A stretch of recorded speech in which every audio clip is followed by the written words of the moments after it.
Your EP Paradise Heights came out a couple months ago now. Yeah. One of the kind of key themes of that seems to be the idea that we're all chasing something. You know, we're all looking for something. What do you feel like you're chasing in your life at the moment?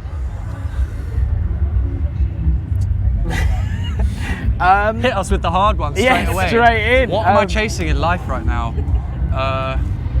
Happiness, I'd say. Always, right? I feel like musically, I don't know, what are we chasing?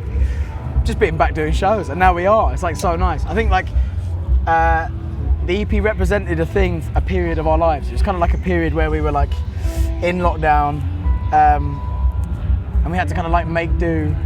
And I think it felt really hopeful as a kind of representation. Yeah, of like, I guess, you know, during the process of writing and releasing that, we were chasing normality and reality. And I think we're at a festival right now, so maybe we found it. So maybe we're not chasing anything anymore. I think it's just, yeah, it's tough. Because it's like, it was more meant to be like hopeful, do you know what I mean? As like a kind of like a belief rather that than we the were... negative connotation of perhaps. And also the timing of the release was kind of like shaped around like the end of like, back to normality was meant to be like the moment where we all felt kind of a sense of relief again. Yeah. So was that what the Paradise was in the EP, this kind of idea of normality? It was chasing normality. I guess Paradise was technically normality, and like, but we represented it in the weirdest way possible by making a weird TV show on YouTube that was anything but Paradise. That's interesting. How did you see that relating into the kind of narrative of the mixtape, the TV show itself? What we wanted to kind of like build with the mixtape is, and around it as a narrative, was this idea of this like this kind of like, I don't know, this like Kawala universe that is kind of surrounds us. It's so much always been for us. It's always been so much bigger than just us like doing music. And a massive part of our Kawala universe is the kind of community. You know, all of our friends, all of our family, everyone who gets involved in our project.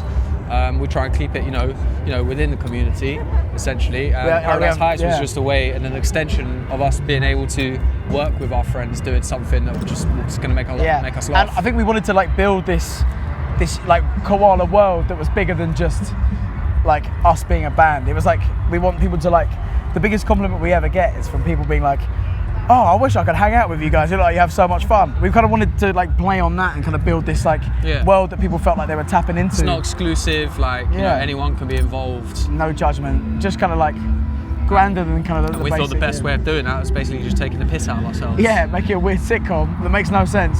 Also, always kind of dreamt of doing that, and the label said yes, and we had nothing else to do. It was brilliant. It was unreal. Adults really paid for us to do a stupid YouTube series. So. That sense of community you mentioned there, do you remember the first time you found that in music? I think it was from the get-go. Well, we're all mates in the band, and we all grew up as mates together. And then every time that we needed artwork or like anything, we would always go to our friends first. Or like my older brother directs music videos, so when we put music video ideas, we'll work with him. Yeah, like my mate Frank did all of our first EP artwork. It was natural, it came natural. He's an illustrator. It kind of like, we come from an area in North London that's like very, like we were so lucky to have grown up like in like kind of the area of kind of like Camden Town, very rich in kind of like community spirit and also like creative people everywhere. So like it kind of like, as we were building, it felt only right to kind of like utilize the community aspect of what we had. Yeah. And that's like been the same throughout everything we've done. It's always better to grow with people around you rather than to just aim straight for the top people. Yeah. Do you think life experience and musical experience is more important to your creativity as Kawala? For me, I think musical experience, personally. Yeah. I've learned a lot from just doing it. Life experience rarely makes it into our songs, in a way. It's a weird maybe one. Subconsciously. Do you mean with like writing? Yeah, but I mean both, just the band in general too, and what you do, and talking about that world that you create.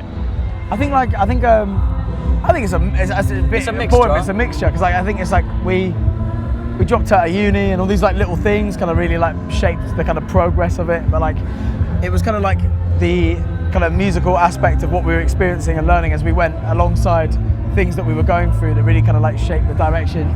So like I'd say life experience again. It's always been about the kind of like unit of like you have to write about something you know about. Yeah. And they kind of the two kind of go hand in hand. Helps, but when writing a song, you'll always be better at it if you've written songs before. every time you write a song, it might get better. So it's a combination of the two. Yeah. Thank you very much, guys. Yeah. Sweet. Thanks. Thanks so much, man.